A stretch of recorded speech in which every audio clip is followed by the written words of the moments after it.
These guys survived the David Kahn era of Timberwolves basketball and live to tell about it. It's Flagrant Howls. We got Kyle Theige. We have the legendary Jim Petersen in the house here. A Friday morning Flagrant Howls. And I think Nikola Jokic, gentlemen, summed it up best in his post-game press conference when asked by a reporter, what happened? How'd you guys, can you explain what happened? And Nikola Jokic said, they beat our ass, end quote. What was that like for you watching that inside the arena, Jim Petersen? Well, it was, we've had a number of games that have gone, this way where, this has just been a completely dominant defensive team. So it's not like we haven't seen big runs before, but what was that? The run in the first quarter ended up being 29-5. And, you see multiple 20-0 runs. You just don't see that in a game very often. And, Horton and I were talking about that before the game because, you think about games, 3, 4, and 5, it's like the Wolves could only muster runs of a 6-0 run, maybe a 7-0 run here and there, but they weren't very many. It wasn't double digit. That's for sure. So their offense kind of dried up, but it was just a perfect storm. And Finch had been talking about this pregame of that. The Nuggets have not seen their best on both ends. And so to see it happen in real time, Minnesota was down 9 too early, and you're kind of going, oh my gosh, this isn't feeling great right now. It's not the start you wanted. And then Ant just went off, scoring 14 in the first quarter. So it was so much fun, working with Horton, working with Grady's great. And it's so much fun. But Alan and I have done games over the years, and both of us have seen so much bad basketball, you guys. And I don't know how Horton has done it all by himself. Him and Superstats Dave, they sit up there, and I don't know how Ant does it by himself, but I'm so happy for him, because he has worked so hard to be one of the best broadcasters in the NBA, and now he's finally being paid off. And then for us to sit there together and do it, Grady, we always joke because Grady, I'm saying you just kind of step into 50-win seasons and playoff appearances, and Grady just says he's got great timing. So I'm saying you're lucky, but he's got great timing. But no, it just to answer your question, it was just so much fun, and the crowd was so great. It's what we hoped games 3 and 4 would have been. I just still haven't really gotten over it. I got an hour of sleep, but I'm just curious, in that moment, especially when it was 9-2, and it felt like there was already slipping away. If there was a moment that stood out to either of you guys in that game that really flipped the switch, because to me there was one, but I'm just curious if you had a play or a moment in that first quarter that kind of flipped the switch to reinvigorate the Wolves. Go ahead, Phil. I think this was in the first quarter. I thought Karl's dribble drive hammer dunk. Yeah, that was a good one. Brought the arena. I mean, because a couple things on the crowd. The crowd brought it last night, and it's funny because the get-in price for Game 6 on the secondary market was like $60 versus Games 3 and 4 when it was over $300 just to get in the door. So on one hand, you have this dynamic that when things start to go a little sideways, we are conditioned as Minnesota sports fans to be like, oh, worst case scenario is happening. The Nuggets are just going to roll and win by 40, and so the demand is a lot lower for those tickets in Game 6, even though it's a Game 6, a chance to force a Game 7 against the defending champions. So Minnesota sports apathy set in a little bit for the secondary market, but because the tickets were cheaper, some of the blue-collar, blue-blood fans that were at the regular season games and at the Phoenix games, they showed up, and they were loud. But then the 9-2 start happens, that Jim P talks about, and you could sense that anxiety and, oh, man, here we go. But there was a couple plays, and the Karl dunk and the flex and the scream, and that, to me, that was a big play, but I'm probably forgetting about 5 different ones.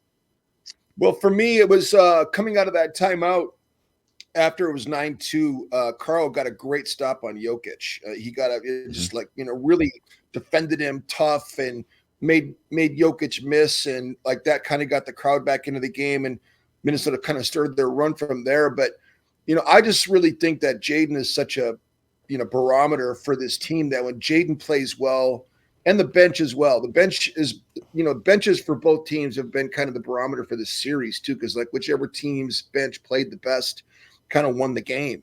And that was certainly true in games 3, 4, and 5. I mean, Denver's bench was, huge X factor. Justin Holiday shooting with it. Christian Brown brought energy. I thought that Reggie Jackson has come in. He just makes those annoying, tough shots. He doesn't make those normally. But then for me, it was like the 2 Jaden blocks. He had that one that he snuffed Jamal Murray. Like he chased him over the top and got back and just hammered it down into his face. And it was just so dominant. And then he had another block on Justin Holiday where he just kind of pinned it against the glass with 2 hands. And to see Jaden like knock down that corner 3 after missing one before that. And I just think that seeing him getting confidence, because I was saying with Horton, I was just saying like he can't keep passing up open shots. He was passing up open shots, but he knocked down that corner 3-2 in the corner right in front of the Wolves bench after missing one before that. I just thought was huge. By the way, they were giving him a little bit of the Aaron Gordon treatment just because of his post All-Star break 3-point percentage in the play. I mean, they were kind of daring him to shoot those threes, and they got what they wanted. That was a lazy question by me. I just ooped it to myself because I wanted to talk about Jaden. But Jim's right. Finch said it post game too. In that 9-2 run, Jaden had an open 3 in front of the Wolves bench and just barely grazed iron. And you kind of thought again, like, oh, to your point, Phil, Aaron Gordon treatment. No one's going to come to the party to help Ant out. Then after that timeout, Jaden hits a 3 in that exact same spot, but it was kind of in like a broken play. He just kind of took the ball, took a step back, hit it over Jokic. The next play, he gets the steal. Ant has the run out for the dunk. And then like 2 plays later is the Karl dunk you talked about. So I was so impressed last night, Jim and Phil, that when your backs are against the wall, the season is on the line, you could be in Cancun 24 hours later. They won it not only in a decisive way, but they won it playing the way they played all season, right? They made some small adjustments to like how they defended the Gordon Jokic pick and roll, I thought, and doubling from the top, but they still played Kyle. They still kind of kept the same rotation, and they just locked in on defense. And that's, when they were at their worst this year, they responded by playing really good defense. And last night, I don't know about you guys, but that was the best defensive performance they played all season. I thought it was even like more noteworthy than the game 2, even though game 2 was like a ladder match against Denver. Yeah, was it? I think you're right, Jim Pete. Was that game 2 has been talked about as this historical performance, but was last night a better defensive performance and it was a more decisive win in terms of the scoreboard, right? Yeah, but I thought they played off their defense. It was just they played out the defense, and they did in game 2 as well. But to incorporate Rudy Gobert, the defensive player of the year, and Rudy's been getting a lot of flack. And if you go back and watch the video, even in game 5, people were saying Karl has done a better job guarding Jokic. Karl, if you look at the numbers, and if you go to NBA.com and you look at the box score and you look up the matchups and you see how Jokic performed against Karl-Anthony Towns, I went back and looked at the video too. Like he was whatever it was, one of 6 against Towns and 8 of 9 against Rudy. But if you go back and watch the video, Karl had nothing really to do with any of the misses that Jokic, he just missed. And a lot of times Karl didn't even have a hand up. And then when you look at Rudy was all over him. Jokic just made tough shots. Like if you're asking me who played better defense, Rudy did. But to have Rudy play in that game and then the way they doubled Jokic, it was so smart. The way they were scrambling out of it. There were a number of X outs. Like that's really hard. Like it's one thing to X out once in a possession, but to do it multiple times. Their defensive rotations were on point. I talked to Elston Turner after game 4 in the lobby of Target Center, and he was very disappointed with their defensive rotations and that they weren't great in game 5 either. But man, they were on point last night. And I think it might have been just as impressive of a performance in game 6 as it was in game 2. Yeah. Okay, let's go back to Jaden. I just have a question quick, Jim. Well, yeah, let's go to Jaden. Let's do a whole 30 on Jaden. You got it.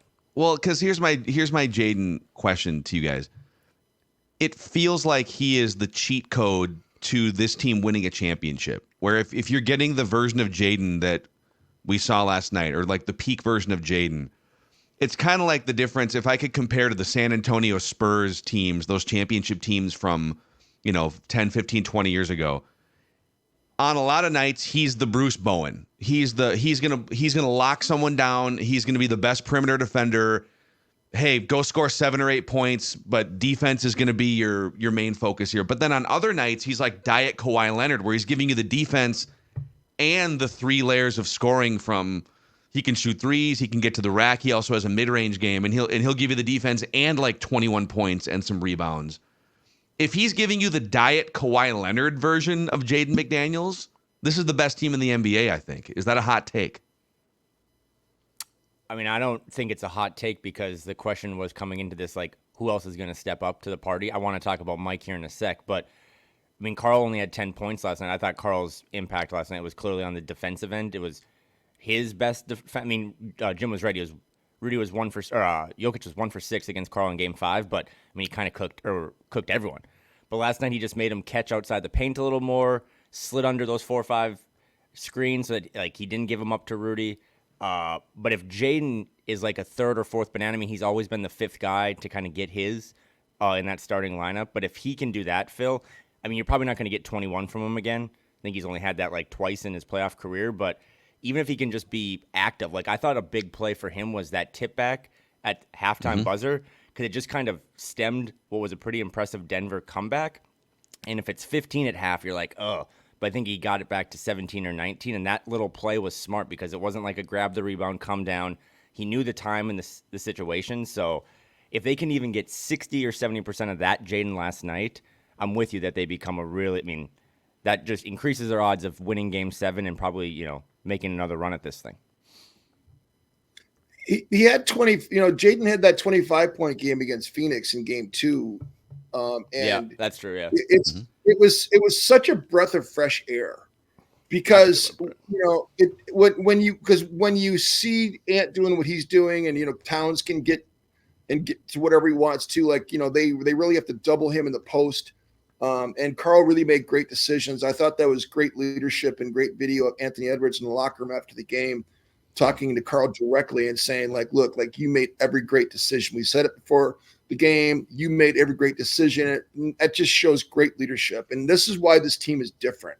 And this is why last night, when coming into the game, I tweeted out, I was like, there's an opportunity for greatness tonight. Like when your back's against the wall in an elimination game, and you got to win 2 games to win a series, and you got to win at home first and then on the road next. There's an opportunity for greatness. And so we saw greatness last night, and Karl-Anthony Towns was part of that. But for me, Jaden is such an X factor, because just for what Kyle was saying earlier, if he's bringing the heat, and Kawhi Leonard light, is that what you said? Kawhi Leonard light? Diet, either way. Diet Kawhi Leonard. Yeah. Diet Kawhi from Minnesota. I mean, that is hilarious. But it's so true, because Jaden, he unlocks what the true potential of this team could be. It's just really, if you can get, and I'm not saying 21, but I'm just saying 15 to 18. If you can get that more, every other game in a series, in a 7-game series, I think you're really looking at a championship level team. And really, he's the reason why. When you look at this team, I said it back in November, that this team is a championship level team, because we can defend at a super high level. And that's what winning playoff series is all about, is getting stops. Mm-hmm. I mentioned Mike earlier. So obviously Mike Conley doesn't play in Game 5. Wolves lose, comes back last night. Jim, I'm not on Basketball Reference right now, but the best point guards you played with during your career were probably John Lucas, Lionel Hollins? Who was the best point guard you played with? Well, John Lucas in Houston for sure, and then I played with Kenny Smith, and Danny Ainge in Sacramento, and then I played with Tim Hardaway at Golden State. He was pretty good. Yeah, I've heard about him. I talked about this with Dane last night, but as we kind of the league and the sport moves away from, or moves towards positionless basketball, and you can play all these different positions, I still think it's important to have a quarterback on the floor. And last night when they asked Ant what was different tonight compared to Game 5, he kind of just joked and said Mike was back. Yeah. Well, what did you think Mike's impact was last night? Not only just, production-wise, but just having Mike out there so that guys like Ant could just kind of focus more on playing basketball, not having to set the table or get other guys involved. Well, I mean, I personally think that the floor general sort of archetype is an important role. And we just saw in the Phoenix Suns, when you have all these professional scorers all over the place, that if there's not someone there to regulate the scoring load, and that's what Mike Conley does. He's always regulating. He's like, okay, we're going to go to Ant. I'm going to defer to Ant. Okay, we're going to get the ball to Karl. And we're going to go into the Rudy Gobert 2-man game situation. And then he's always orchestrating. And I thought that, I don't know if you guys saw when they retired Zach Randolph's number in Memphis, and how Mike was telling stories about what it was like to have to deal with Marc Gasol and to deal with Zebo and people coming to him like, hey, get me the ball. Like, you got to have somebody that can regulate all of that. And I just think that, Tim Hardaway was like probably he and John Lucas were probably the best floor generals that I've ever played with. And so I just think Mike's role is invaluable. His leadership, has been talked about a lot. Finch has always kind of leaned on him, but him not being there in Game 5 was big because it just was – the offense was disjointed. A lot of times Nikhil would bring the ball up the floor and then get it to Ant, have to hand it to him, and then now Ant's got to, work. And they did a really good job pressuring him, and I thought that having Mike there just loosened everything up. Two of the things that they did against Phoenix that, and we kind of talked about this before, was when Phoenix was so tough on Ant during the regular season in those 3 games, two of the actions they put in to kind of counter that was, first of all, the boomerang pass. So if Mike has it and gets it over Ant has it and he's getting doubled, to throw it back to Mike or whoever on the top and then get it back to Ant again, and boomerang it back to him once the trap dissipates. And so they were doing boomerang passes last night to Ant. They've done it. They did it to a lot of success in the Phoenix series. But then also the peel action. If you go back and look at the video, you'll see all kinds of peels where Jaden will come up and set a screen on Ant and peel out, and they'll both come to Ant, but then Jaden will be wide open, and it creates ball movement really, and you can get it back to Ant. But between the boomerang pass and the peel action, those things have been very successful to get ball movement involved and also to free things up for Ant. Yeah. What on Ant for a minute here? What have these playoffs either taught you about him or confirmed about him? Well, I'm going to sound like I'm a 16-year-old, but that he's him, right, Jim? I mean, he is everything you thought he could be and then some. It's like watching The Matrix when Neo is like, dodging the bullets. It's like that for me. And to see him, there was a meme going around with Michael Jordan with the baseball bat and smoking the cigars. He's like, hey, anybody can talk smack when you're up. It's can you talk smack when you're down or even, Yeah. And for Anthony Edwards to talk smack, in Denver in Game 5 and talking to Jamal Murray, and they were like having their. And I love, and this is another thing too, is like, Ant's playing all these minutes. He's playing 44 minutes plus a game. And he could go guard Kentavious Caldwell-Pope, but he wants that matchup against Jamal Murray. He wants to guard Jamal Murray. And the job that he did guarding Jamal Murray last night, I mean, it's not one of the first things you think about, but man, he had Jamal Murray in a straitjacket. Mm-hmm. And we more or less think about Nikhil and Jaden doing that, but the legend of Anthony Edwards is continuing to grow, and this is why I say. I mean, Horton and I were talking about this before the game last night. These are legacy games. These are, building your resume, and I just think that it's important for so many people. I mean, they're talking about Ant being like Jordan, but they're saying Jokic is the greatest player of perhaps all time, like the greatest center of all time. Like, if he doesn't win a championship, if somehow Anthony Edwards is able to thwart Nikola Jokic's ability to further his legacy, I mean, that's something to look for. But I'm only concerned about Anthony Edwards' legacy. That's all I care about right now. It's me. I'm like Kyle. He's him. But to your point about just Jokic being, I think people are underestimating just how big this mountain is. I feel like, and you guys tell me if I'm wrong, it feels like Denver is supposed to be a dynasty here. They have the championship last year. They have a 3-time MVP who is one of the best players of this modern era. And if it wasn't for the Timberwolves giving them fits in this series, I think they would be the heavy favorites to win back-to-back championships. By the way, that 3-time MVP is 28 years old in the middle of his prime. It feels like dynasties aren't given, but it feels like the Nuggets are good enough to roll off like 3 titles in 4 years or something if they can keep this crew together. And I'll add this too on the Michael Jordan front. We were looking up some fun historical advanced stats on the show the other day. So player efficiency rating, all-time NBA history. Michael Jordan is second all-time in player efficiency rating, behind Nikola Jokic, who's number 1 all-time. Win shares per 48 minutes. Michael Jordan is number 2 all-time NBA history, behind Nikola Jokic, who's number 1 in win shares per 48 minutes. This is a dynasty-like team with maybe one of the 5 to 10 greatest, most efficient basketball players in the history of the league in the middle of his prime. And here's Anthony Edwards climbing up this mountain with this great supporting cast and coach. I don't want to dismiss the infrastructure around him. If he does it on Sunday and they slay this dragon, this mountain, it is a massive modern NBA accomplishment. Now, you got to pay it off at some point and you got to win a championship, all those things. But I think we're underrating the mountain that they're trying to scale right now. Kyle? I was just waiting for you to dunk that because I'm with you. I just can't get over what he's doing at 22, and it's probably getting a little nauseous for people. But I just think back to I love Shai Gilgeous-Alexander is really good, but he at 22 was on a 22-50 team. To see what Ant's doing, to see what he's doing on the court, he's a showman, right? When he's putting up the 7, he knows to entertain the crowd. He's Russell Crowe and Gladiator.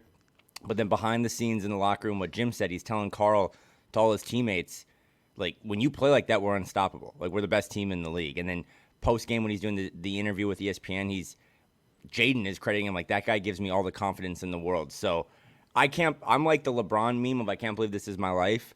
I just can't believe we all get to cover him and be around him and to see. He is, for all the Minnesota sports stuff, Phil, that you and I don't like, and people wanting to, the Wolves are going to lose Game 6 because Blair Walsh missed a field goal a decade ago. Yeah. Ant doesn't care about any of that stuff.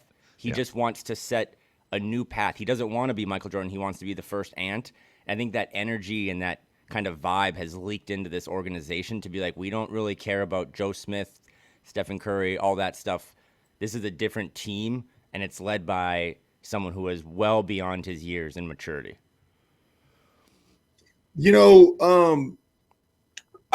I used to have something on my desk years ago about life being like a tapestry. But you're seeing a tapestry in life. You see a tapestry from the underside. You really can't. You just kind of see the oblique sort of thing that it's going to be, but you're seeing it from the underside of the tapestry. And then at the end, sort of in life, you sort of turn the tapestry around. You see now all the colors in their so form.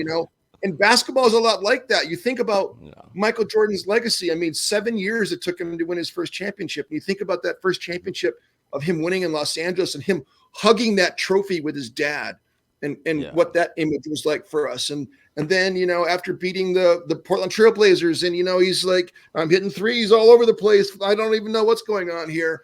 And then, winning against Phoenix Suns and then stopping and then playing baseball and then winning that next one and him laying on the floor, just completely blown away by winning that next championship. All these different images we have of Michael Jordan, they come back to our minds.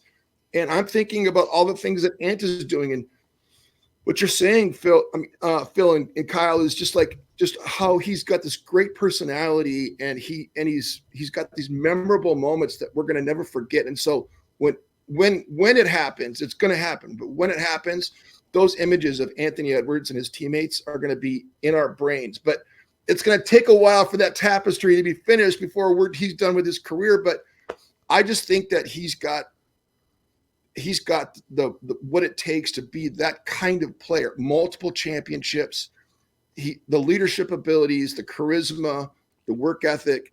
I'm talking to the coaches and he's organizing workouts like all throughout this playoff run. He's organizing workouts with the guys to go shoot the night before the game. At night, he's going back for doubles. Like they're having a little workout or whatever, but he's going back at night and shooting more. So I love it.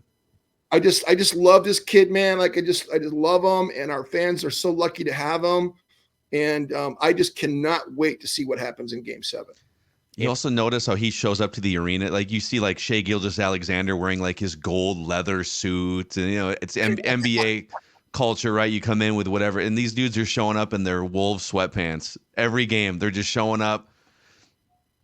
I'm wearing sweatpants and flops, and I just want to play some basketball. I kind of love that the Wolves are just all business the last 3 or 4 weeks.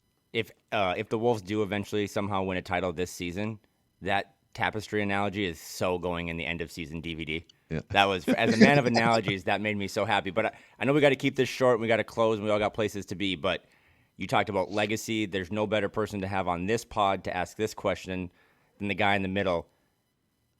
Sunday, May 19th, Game 7. May 19th, 20-year anniversary of the Wolves beating the Kings in the Western Conference semifinals. May 19th, Kevin Garnett's birthday. You couldn't have written a better script, could you? Yeah, I went back and I started watching Game 7 against Sacramento, and 20 years ago, because back then I was working with Tom Hanneman. It was my first year doing TV with Tom, and you know who the radio analyst was working with Chad Hartman? It was JB Bickerstaff. Yeah, JB Bickerstaff. Right. Oh, no way. He was just got done with the Gophers. Yeah, right. And JB, just a great guy. We had so much fun. I had so much fun hanging out with him, and I just love him to death. And his dad, Bernie's a great friend of mine.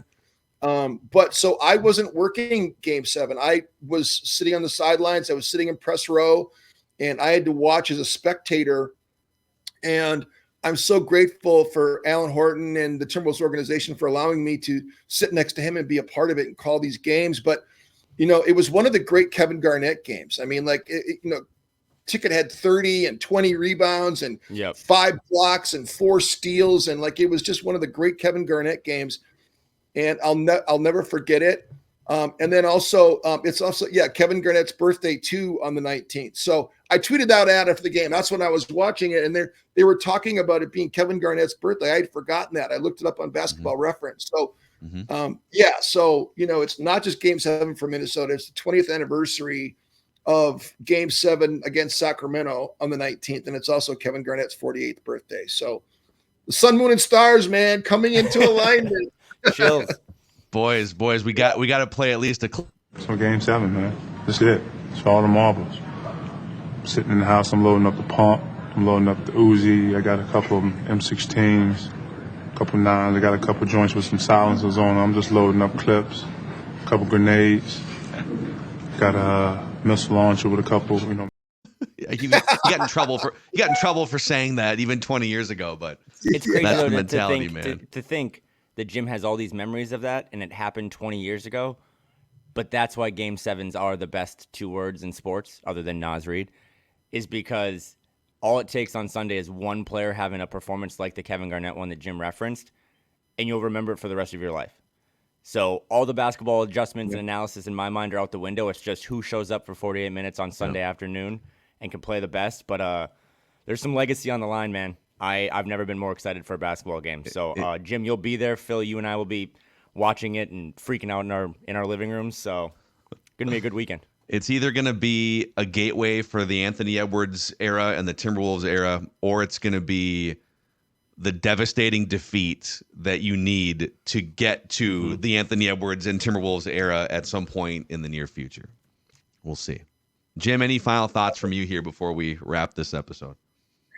Well, I was thinking about this, the Vikings season a couple of years ago when they ended up losing in the playoffs, but they had that incredible year where they won all those close games. I remember sitting in my hotel room in Cleveland when they beat Buffalo. And I literally, like, you know, they didn't score at the end zone. I ended up turning the TV off. I was disappointed, walked to the arena. And, you know, I started talking to Peter Warden, our equipment manager, and I was like, yeah, I'm disappointed that the Vikings lost. He goes, they didn't lose. They're still playing. And I could not believe. I mean, that Bills game was one of the most amazing games that I've ever seen. I've been a Viking fan my entire life. And I always said to myself, you know, like, even though they lost and they didn't win the Super Bowl, that team still, I got my money's worth, man, watching them play during the regular season. I really felt that way. And I don't really care what happens with this Timberwolves team. They've been so fun to watch. It's been so gratifying to see the growth of this team. And, you know, it's like the underside of the tapestry. We don't know how this is all going to end. And so you might have to go through a process. You might have, you know, they may not win the championship this year, but whatever happens, we saw something really special. And I told myself this whole season that I'm just going to enjoy this entire ride. And I think I've done a pretty good job soaking it in, you know, sitting next to Grady on the plane, chopping it up, working with that dude all season long, you know, listening to you guys do your job. I mean, we have such a great community. I've been soaking it in. And I think that no matter how this run ends, I'm just super enjoying it. I think we all are. Amen. Amen. Yeah. Boys, hydrate. Okay. Get some snacks. Load up the clips, the Uzis, whatever needs to happen for Game 7 here. And we'll be live right after the game, obviously on Sunday. Kyle and I will be breathing into brown paper bags for the entire day on Sunday, looking for some guidance from Jim Pete. I hope I get some hype Alan Horton. I just want to see when Horton gets all hype, he starts standing up there in the radio booth, and there's nothing better than seeing hype Alan Horton, man. It's so great. He's amazing, man. He's amazing. So, all right, guys, that's a wrap on this episode. Jim Petersen, Kyle Theige, and this is a Timberwolves lifestyle podcast.